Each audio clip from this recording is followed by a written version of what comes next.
हम सब ने यही सोचा है ना, कि अगर हम किसी दूसरे ग्रह पर गए तो वहां का अजीबो-गरीब माहौल, भारी भरकम गुरुत्वाकर्षण या जहरीली हवा हमें तुरंत खत्म कर देगी। लेकिन एक मिनट रुकिए, क्या हो अगर मैं कहूं कि ब्रह्मांड में ऐसी दुनियाएं भी हैं जिनका वातावरण हमें मारना तो दूर, शायद हमें और बेहतर बना दे। हम अपनी पृथ्वी को तो बेस्ट मानते हैं, जीवन के लिए बिल्कुल परफेक्ट। कई लोगों के लिए तो ये इकलौता घर है, पर क्या ये सच है? क्या वाकई में पृथ्वी ही ब्रह्मांड की सबसे अच्छी जगह है, या फिर इससे भी बेहतर दुनियाएं मौजूद हो सकती हैं?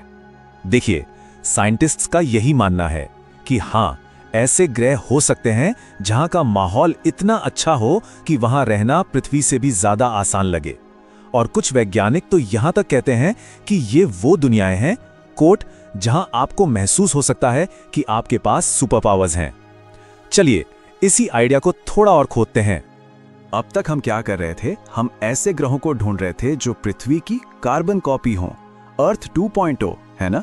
लेकिन अब कई रिसर्चर्स कह रहे हैं कि शायद हमारी ये सोच ही गलत थी। हो सकता है हम गलत चीज ढूंढ रहे थे। सिर्फ पृथ्वी की नकल क्यों, हमें तो उन ग्रहों को ढूंढना चाहिए जो जीवन के लिए पृथ्वी से बेहतर हों। तो सवाल यह है कि आखिर एक ग्रह को सुपर हैबिटेबल बनाता क्या है? मतलब पृथ्वी से भी बेहतर होने का नुस्खा क्या है? अच्छा, वैज्ञानिकों की एक टीम ने इसी सवाल का जवाब ढूंढने के लिए एक मिशन शुरू किया और कुछ खास क्राइटेरिया, कुछ मापदंड तैयार किए। तो ये कहानी शुरू होती है 2020 में, जब एस्ट्रोबायोलॉजिस्ट डर्क शुल्ज़मार्कुच और उनकी टीम ने एक बड़ा स्टडी शुरू किया। उनका मकसद बहुत सीधा था, ब्रह्मांड में उन ग्रहों को खोजना जो हमारे अपने घर यानी पृथ्वी को भी पछाड़ सकते हैं। और नतीजा चौंकाने वाला था।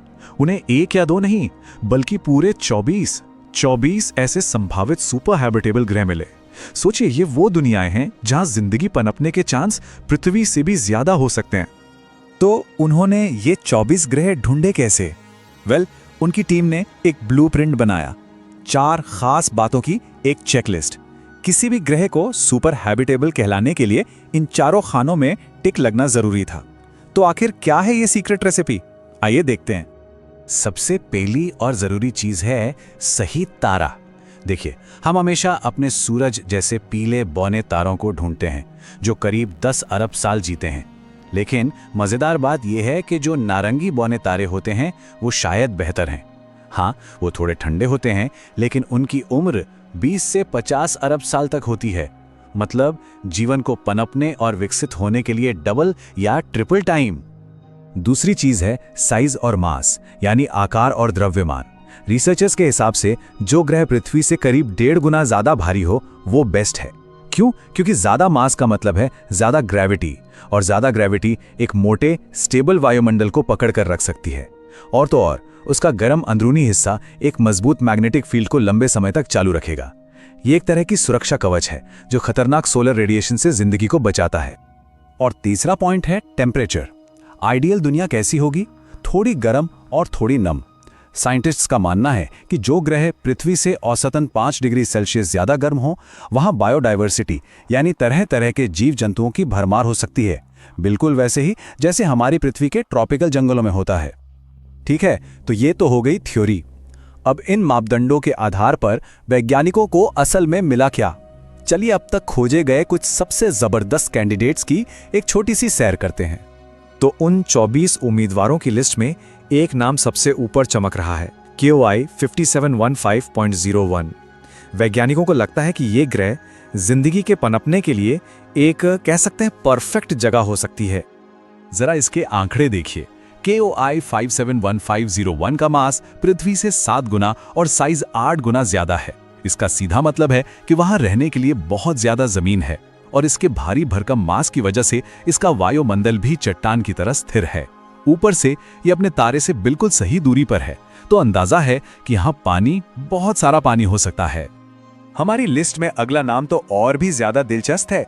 इसका नाम है लुएटेन बी, और ये दुनिया इतनी उम्मीद जगाती है कि हम पहले ही वहां हेलो कहने की कोशिश कर चुके हैं। जी हाँ, बिल्कुल सही सुना। METI नाम का एक संगठन है जिसका काम ही है एक्स्ट्रा टेरेस्ट्रियल इंटेलिजेंस को मैसेज भेजना।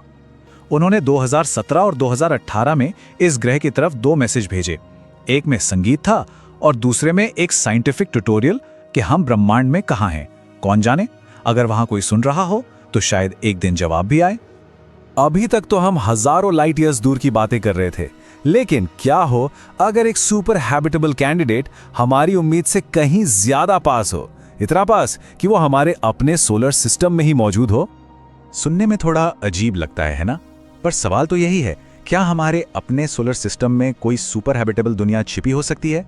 कोई ऐसी जगह जिस पर हमने कभी इस नजर से ध्यान ही नहीं दिया? और इसका जवाब चौंकाने वाला है।